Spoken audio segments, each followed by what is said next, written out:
Muy buen día, es un gusto estar el día de hoy aquí con ustedes y poder compartir de la palabra del Señor. Mi pregunta para ustedes es si ustedes vienen listos para escuchar de la palabra del Señor.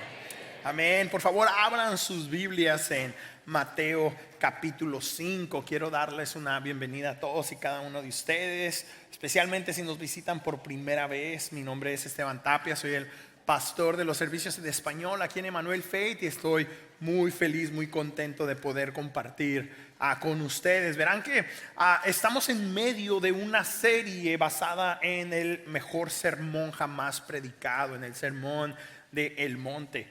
Y este sermón contiene un conjunto de enseñanzas de Jesús que muestran el carácter del reino de los cielos. Y hemos estado hablando un poquito acerca del contexto en el que este sermón fue dado. Hemos visto que la audiencia principal de Jesús han sido 4 recién reclutados pescadores para convertirse en los discípulos de Jesús. Y estos pescadores valoraron tanto la enseñanza, el mensaje de el sermón del monte, que 3 años después de haberlo escuchado junto con otros 8 hombres, se convirtieron en los pioneros del movimiento sociocultural y religioso más revolucionario de toda la historia. Tan revolucionario fue este movimiento cristiano que llegó a crecer hasta más de 6 millones de personas para el año 300 después de Cristo. Sin embargo, a pesar de tal crecimiento durante casi 3 siglos, este grupo de seguidores de Jesús eran constantemente perseguidos más que cualquier otro grupo religioso. Esta obra de arte que estoy enseñando muestra un poco de cuál era la experiencia de los cristianos viviendo en tal hostil contexto, debido a que los cristianos se negaban a honrar a otros dioses y a adorar a César, al César romano. A los seguidores de Jesús se les consideraba como una amenaza para el orden social, por lo cual se les excluía de los círculos de influencia, se les perseguía, se les emprisionaba y en muchas instancias aún se les condenaba a muerte. En esta obra de arte hecha en 1883, el pintor francés Jean-Léon Gérôme le dio el nombre a esta pintura la última oración de los mártires cristianos. Y como puedes ver, esta obra refleja el horror que enfrentaban los cristianos en el circo romano. No sé si puedes ver con claridad, pero en la parte de atrás de la arena hay unas antorchas encendidas. Esos son cristianos. Y luego acá a tu parte derecha, un grupo de personas que están crucificadas. Esos son cristianos.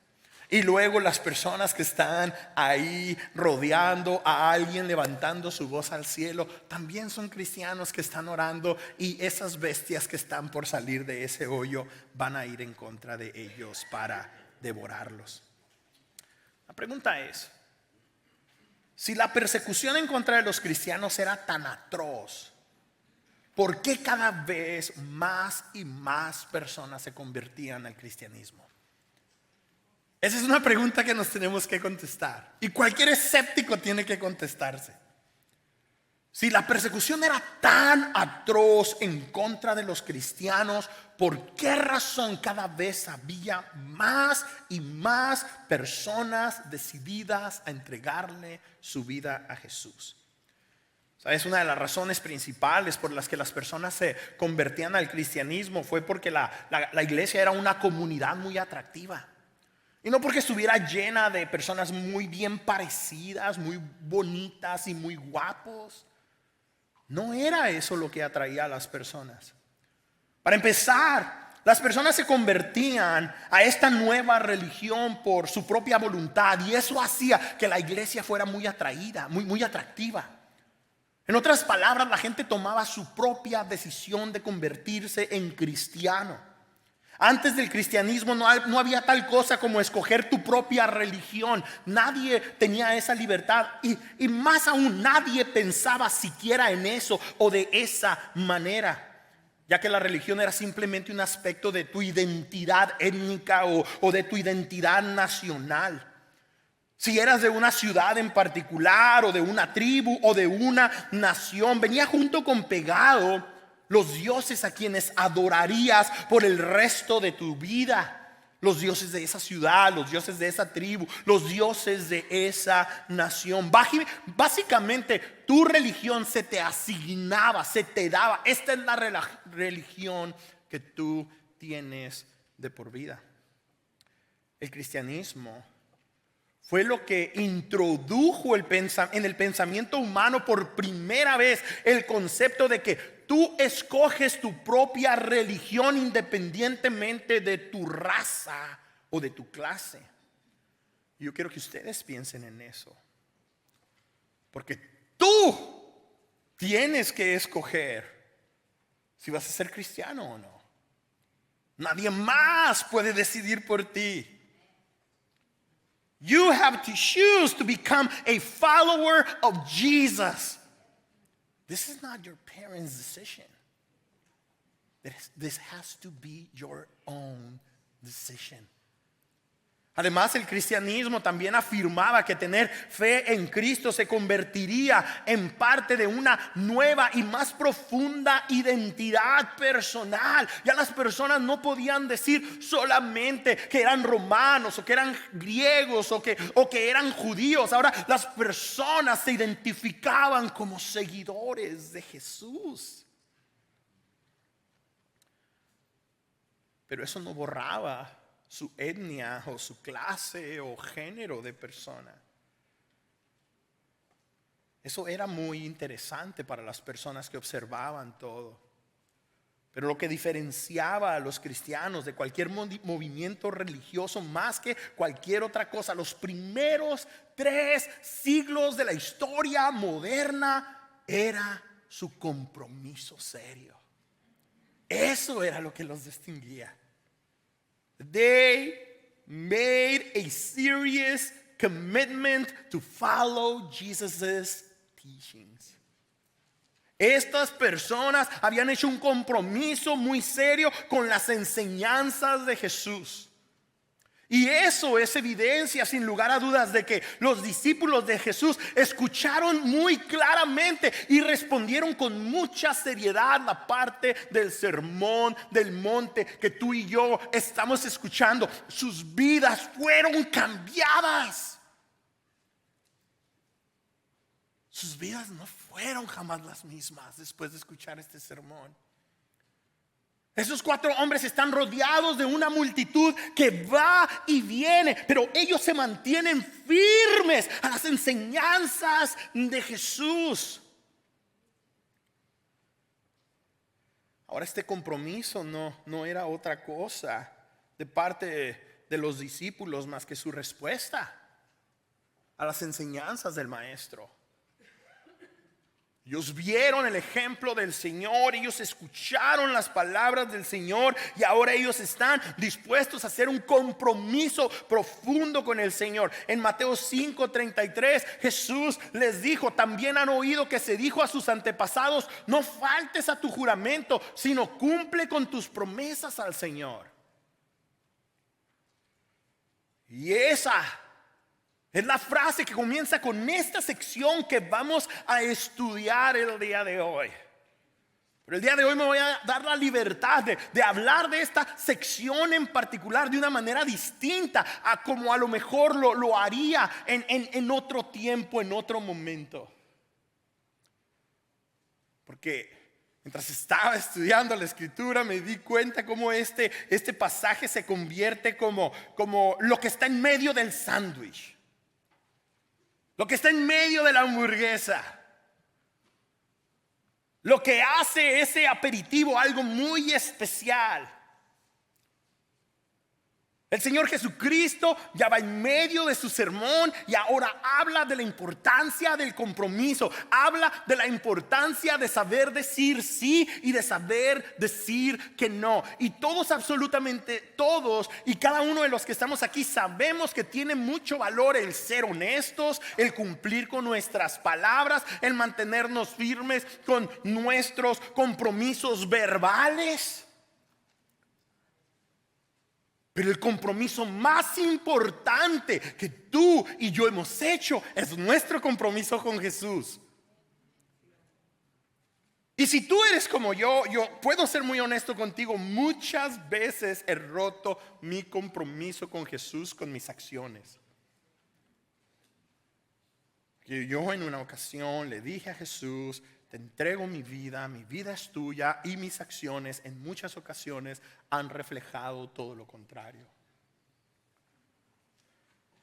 Eventualmente vamos a darnos cuenta cómo el Señor continúa elaborando después de esta sección, en donde deja muy claro con sus discípulos que los líderes religiosos no pueden cumplir con su palabra y que ellos iban a tener que hacerlo.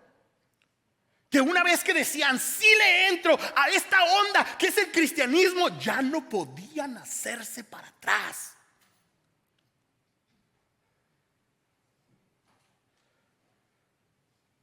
Ahora, yo no creo que ninguno de nosotros tengamos problema reconociendo que este mandamiento es muy importante y que sería de mucha bendición para el mundo si todos cumpliéramos con nuestras promesas en todos los ámbitos de nuestra vida. Las promesas que le hemos hecho a nuestros hijos, a nuestra esposa, a nuestros padres, a las personas a nuestro alrededor. Sería esto un mejor mundo. Creo que todos entendemos que si todos fuéramos más honestos con nuestros compromisos para con los demás, viviríamos indudablemente en una mejor sociedad. Sin embargo, como te mencionaba hace un rato, constantemente rompemos nuestras promesas. Ahora, ¿sabías que la razón por la cual nos es difícil cumplir con nuestros juramentos y con nuestras promesas a otros, incluyendo a Dios, es nuestra falta de compromiso? ¿Sabías eso? No es que no sean buenas promesas. No es que no sean legítimos los juramentos o que estemos intencionados bien de una manera positiva para decir sí o no a lo otro. Pero es nuestra falta de compromiso, y Jesús lo sabía. Él sabía que nuestras promesas se pueden convertir en tan solo palabras hasta que se convierten en compromiso. Por eso, como parte de su enseñanza y antes de continuar compartiendo la visión del reino, el Señor se detuvo a hablarle a sus nuevos seguidores acerca del valor, no solamente de cumplir con sus promesas, sino de hacer compromisos serios para florecer en la vida. Eso es lo que tú y yo queremos: florecer en la vida. Pero jamás vamos a florecer si no hacemos compromisos serios. Hasta ahorita el Señor se ha encargado de comunicarle a sus discípulos su elevado estándar de expectativas. Él desde el principio hizo saber: esto no va a estar papita. Dile a la persona que está a tu lado: no está papita. Dile: esto no es Gerber para el bebé.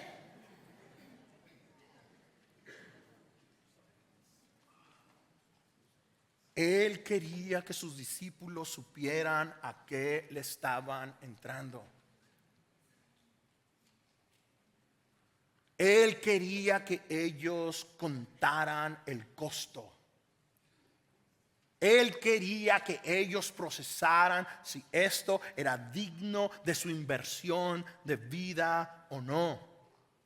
Y a estas alturas, los 4 pescadores ya dejaron a sus barcas, ya dejaron a su familia. Pero todavía no sabían que toda su vida y que toda su identidad iba a ser transformada. Eso todavía no lo sabían.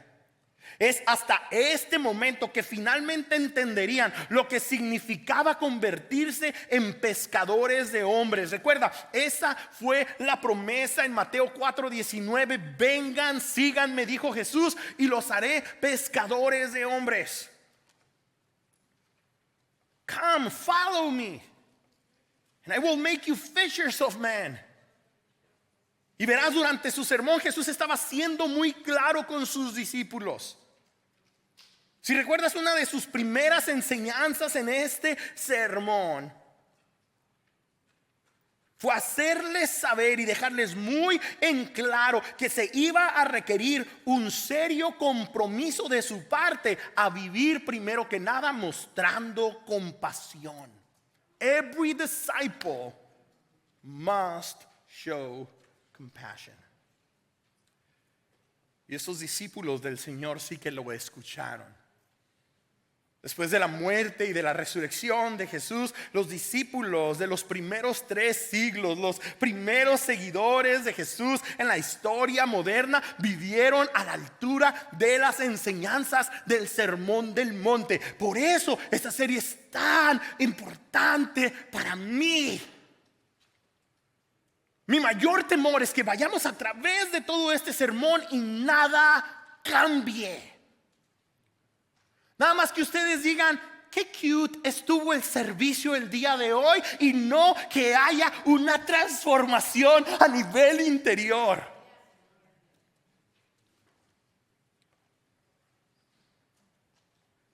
Los primeros versos del sermón, Jesús dejó claro que solo los compasivos experimentarían la compasión de Dios. Versículo 7 de Mateo 5: dichosos los compasivos, porque serán tratados con compasión. Y esta enseñanza hizo que los primeros cristianos se convirtieran en una comunidad muy compasiva.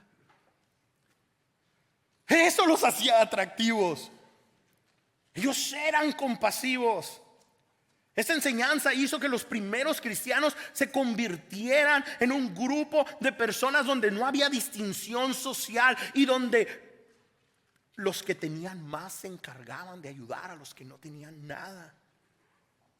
Además, para sorpresa de los romanos y de la sociedad, del mundo gentil, todos los cristianos, ya fueran esclavos, libres, pobres o de la high, de cualquier etnia o de cualquier nacionalidad, eran considerados como parte de la familia y se veían como coiguales. Nadie es más importante que nadie en este contexto de la iglesia de los primeros 3 siglos. Ahora, como te puedes imaginar, este fue un gran desafío en contra de una arraigada estructura social y de las divisiones que se habían creado en la sociedad romana. Pero esta clase de unidad es lo único que podría sostener a la iglesia con tanta persecución. Esta clase de unidad es lo único que los podía mantenerse firmes, porque dependían el uno del otro. Esto es lo que hacía efectiva a la iglesia en su llamado de vivir, de existir, compartiendo la solución. Sabes, la humanidad está distanciada de Dios a causa del pecado. Y solo por medio de Jesús podemos acercarnos a Él. Este es el mensaje que la iglesia de los primeros 3 siglos sabía que tenía que compartir. No querían que ninguna persona dejara de escuchar este mensaje.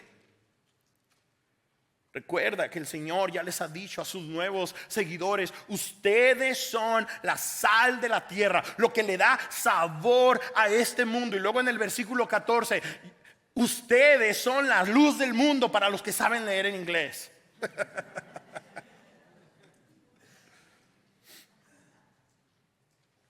Ahora, en caso de que no sepas,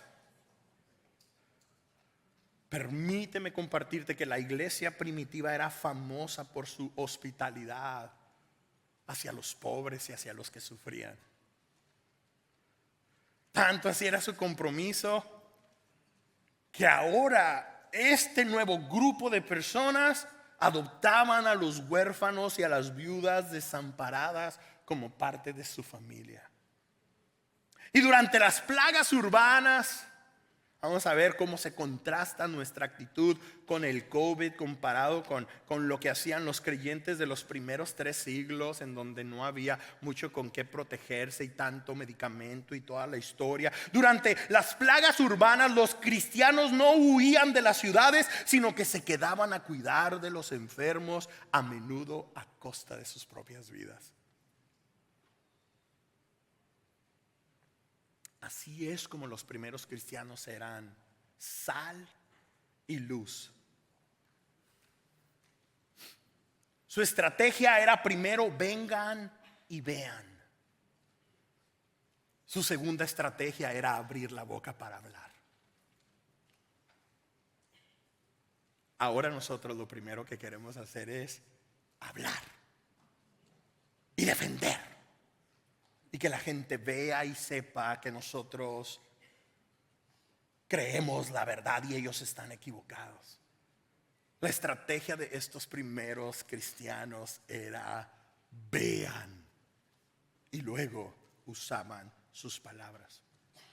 Además, la expectativa de Jesús también incluía que sus seguidores vivieran actuando en obediencia. Every follower of Jesus must act in obedience. En obediencia a Jesús y en obediencia a sus enseñanzas. Los cristianos de la iglesia de los primeros 3 siglos entendían que la ley de Moisés fue dada para mostrar cómo deberían de vivir aquellos que habían hecho un pacto con Dios. El pueblo de Israel falló en cumplir con esa parte de su pacto. Entonces los primeros cristianos entendieron que ellos deberían de vivir a la altura de las enseñanzas de su maestro. Ellos tenían en mente lo que Jesús había dicho en el versículo 19 de Mateo capítulo 5. Pero el que los practica y enseñe los mandamientos de la ley será considerado grande en el reino de los cielos. Esto es lo que ellos tenían en su mente antes de cualquier acción, antes de cualquier decisión, antes de cualquier movimiento importante en su vida. Ahora, ciertamente ellos sabían que cumplir la ley por sus propias fuerzas era imposible, pero dependían y confiaban en Jesús, quien vino a cumplir la ley, y que por lo tanto ahora lo único que nos corresponde a nosotros como seguidores de Jesús es vivir para Él y vivir para sus propósitos. Eso es lo que nos corresponde a ti y a mí. Y sabes, parte de vivir para los propósitos de Jesús es vivir estando a favor de la vida. Being in favor of life. Sabes que una de las prácticas más comunes en los tiempos bíblicos era arrojar a los bebés no deseados, recién nacidos, a los montones de basura en las afueras de las ciudades, para que allí murieran o para que fueran rescatados por comerciantes que eventualmente los iban a vender como esclavos o para sexualizarlos. ¿Sabes qué hacían los primeros cristianos? Después del primer mensaje de Jesús, ya no pudieron ser los mismos. Ellos salvaban a los bebés y los acogían en sus hogares. Ellos tenían claro que Jesús había dicho en el versículo 21: ustedes han oído que se dijo a sus antepasados, no maten. You shall not murder. Ahora, otra cosa sorprendente acerca de esta nueva comunidad cristiana es que a pesar de que a menudo eran excluidos, eran criticados, eran perseguidos, eran encarcelados, eran atacados y eran asesinados, ellos no solo enseñaban acerca del perdón, sino que se abstenían de tomar represalias en contra de sus opresores.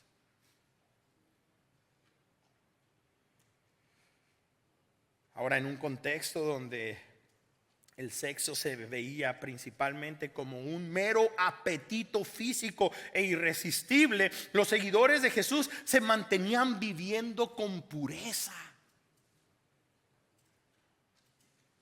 Follower of Jesus lives with purity. Durante los primeros 3 siglos de la iglesia, las normas sexuales de los cristianos eran diferentes.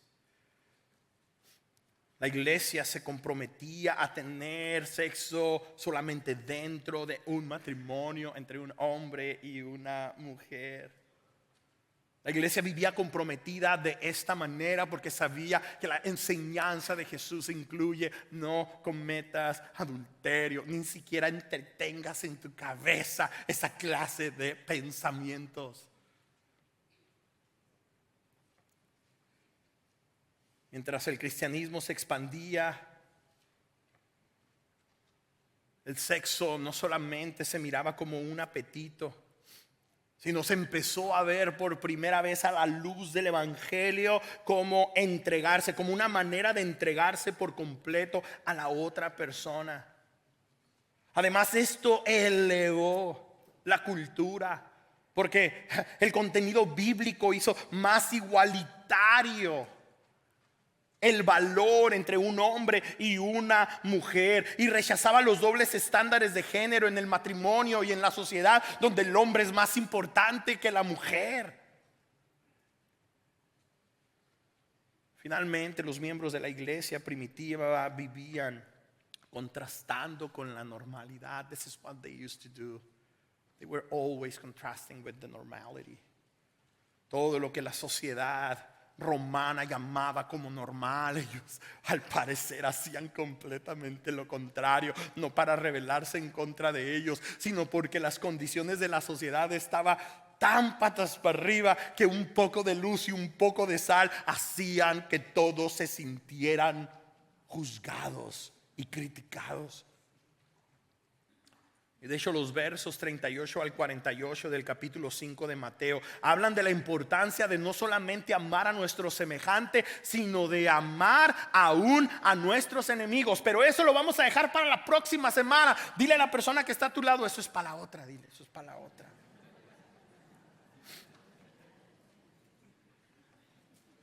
Por lo pronto, lo que tenemos que reconocer es que la razón por la cual el cristianismo conquistó al imperio romano, te lo vuelvo a repetir, conquistó el imperio romano, fue por su alto nivel de compromiso con Jesús y con sus enseñanzas.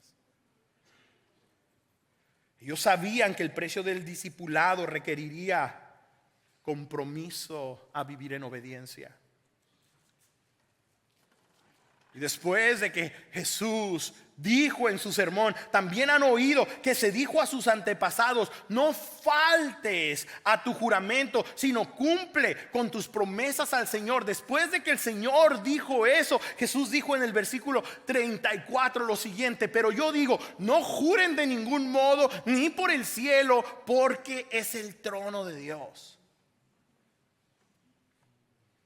No juren ni por la tierra, porque es el estrado de sus pies. No juren ni por Jerusalén, porque es la ciudad del gran rey. No se atrevan a decir: Señor, te lo juro, Señor, te lo prometo, por nada ni nadie más.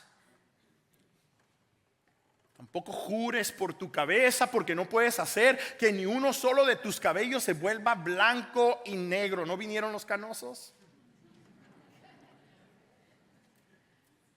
Versículo 37. Cuando ustedes digan sí, que realmente sea sí. Y cuando digan no, que sea no. All you need to say is simply yes or no. Así vivían los primeros cristianos. Y yo creo que cada uno de nosotros podemos empezar a evaluar cómo nos movemos, cómo hablamos, cómo actuamos. Pero el día de hoy no quiero entretenerme entre cosas importantes. Quiero mejor hablar de lo más importante. Si le has dicho que sí a Jesús, entonces sigue diciendo que sí a Jesús con tus acciones, con tus palabras, con tus pensamientos, con tu devoción. Ese es el compromiso que no puedes romper, iglesia. Ese es el compromiso que le va a dar forma a todos los demás compromisos en tu vida. Si con Jesús no puedes cumplir tu sí, ¿qué esperanza tiene tu esposa o tu esposo? Si tu compromiso con Jesús no es sí, ¿qué esperanza pueden tener tus hijos? ¿Qué esperanza puede tener la iglesia? ¿Qué esperanza puede tener tu comunidad? ¿Qué esperanza pueden tener tus relaciones? Pero si tu compromiso con Jesús es tan serio como el de Él hacia ti, vas a aprender a decir sí o a decir no en la medida que evalúas y que vives tu caminar con el Señor. Porque cuando le dices que sea Jesús, te comprometes como Él se comprometió contigo. Él te amó tanto que dio su vida por ti. Y honestamente tiemblo de pensar si algunos de nosotros estaríamos dispuestos a hacer lo mismo por Él. Pero la iglesia del tercer siglo, sí, de los primeros 3 siglos, sí que lo hizo. Y eso se queda como un testamento para nosotros, como un testimonio para nosotros. Mis hermanos, esto que tenemos aquí al frente es muy claro. Jesús no nos está llamando para ser personas de doble ánimo. Jesús no nos está llamando para ser personas inconsistentes. Hemos sido llamados a hacer un compromiso serio con Él. Mira cómo termina esta sección de su sermón. El Señor dice: cualquier otra cosa que digan más allá de esto proviene del maligno.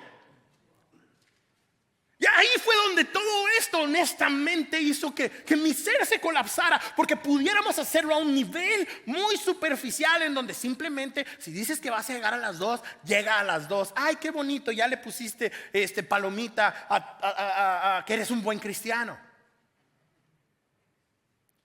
¿Sabes? Hay gente que va a ser muy honesta con sus palabras, a ser muy honesta en llegar a tiempo, pero sus corazones están lejos de Dios. Nada es más importante que nuestro compromiso con Dios. Cualquier otra cosa que digan más allá viene del maligno, dice Jesús. Si me van a decir a mí sí, que sea un sí. Si me van a decir a mí no, ¿saben qué? No hay cuento. Dijeron que no. Si me dicen que sí, que sea un sí. ¿Sabes? El problema en contra de la iglesia no era que no encajaba con la cultura que la rodeaba, sino que la iglesia, por ser quien era, desafió al mismo infierno al vivir a la manera de Jesús, con el corazón de Jesús. El carácter de Jesús estaba multiplicándose, y eso hacía que las fuerzas del maligno estuvieran arreciando en contra de la iglesia.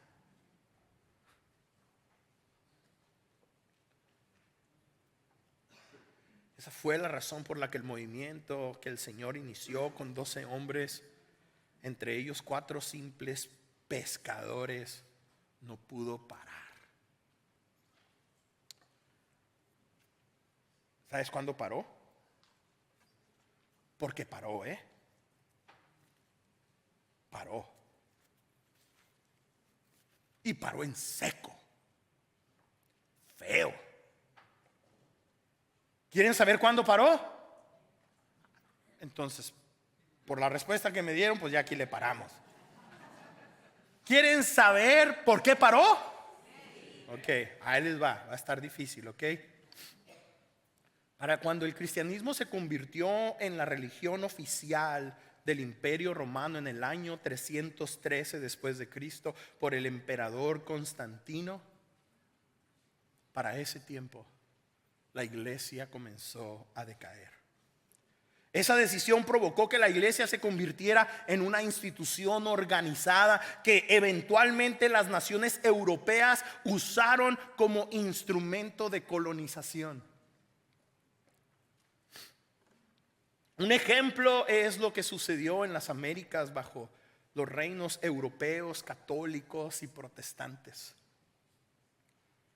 La colonización en las Américas sobre los nativos indígenas y de los esclavos exportados de África es un ejemplo de cómo la iglesia cambió.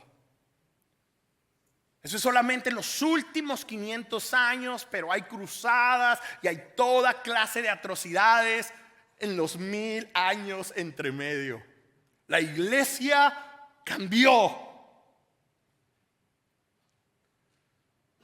Dejó de convertirse en el centro de operación compasivo de Dios para las naciones, para convertirse en el lugar de poder socioeconómico y político en el mundo. Y los cristianos llegaron a sentirse y a creerse mejor que otros, que dejaron de evangelizar para comenzar a colonizar.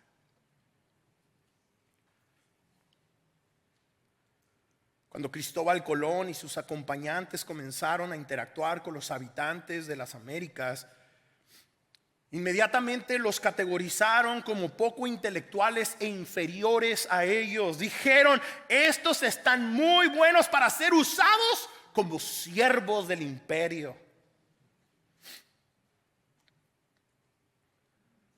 Los empezaron a ver como objetos. Y de paso los convirtieron a la fuerza del cristianismo. En otras palabras, tú puedes ver, llegan con sus cruces y toda la historia. La evangelización católica, tanto como la evangelización protestante en las Américas, solamente fue una herramienta para la ideología imperial.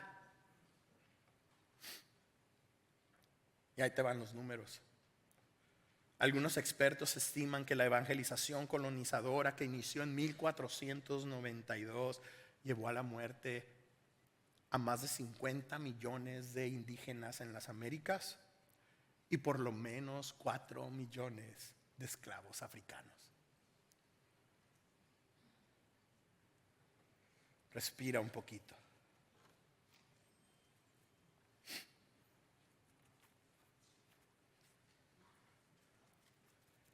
Si tú y yo queremos ser como los cristianos de los primeros 3 siglos, tenemos que hacer un compromiso serio con Jesús y con nadie más. Con Jesús y con nadie más. Él es el Señor. A Él le pertenecemos, para Él vivimos, para Él existimos. Y de la misma manera nuestro impacto tiene que ser a favor de la humanidad que lleva la imagen, que son portadores de la imagen y de la semejanza de Dios. El cristianismo no se trata de ti, el cristianismo no se trata de mí. El cristianismo se trata de Dios, que tanto amó al mundo, que ha dado a su Hijo unigénito para que todo aquel que en Él crea no se pierda, sino que tenga vida eterna.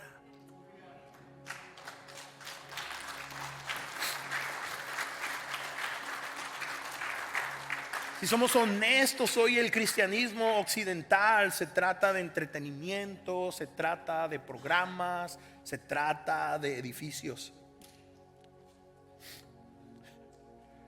El entretenimiento no los trae, los programas no los trae, los edificios tampoco los trae. El amor los puede traer. la compasión los puede alcanzar. El mensaje de paz y de esperanza puede causar que un pescador se convierta en un pescador de hombres. Y que solo al actuar, sin mucho hablar, pueda alcanzar y pueda ministrar y pueda amar. Y cuando llega el momento de hablar, la gente diga: wow, este pescador, ¿por qué habla así? Oh, él es de los que pasa tiempo con Jesús. Lo perdimos, nos lo quitaron, lo extirparon de nosotros.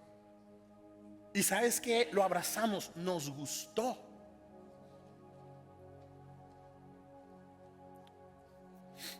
La pregunta es: ¿podría un compromiso serio por parte de la iglesia actual, como el de la iglesia de los primeros 3 siglos, tener un efecto similar en una sociedad como la nuestra?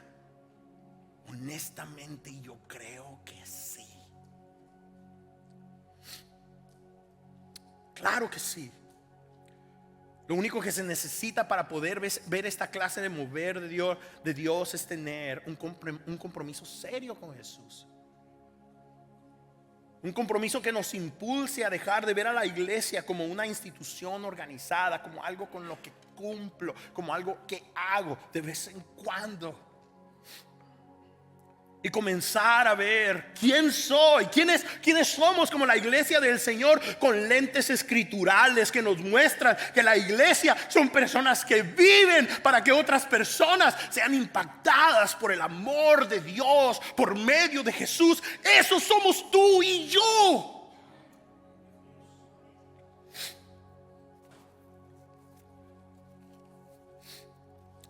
En algún momento dijimos que sí a ese mensaje,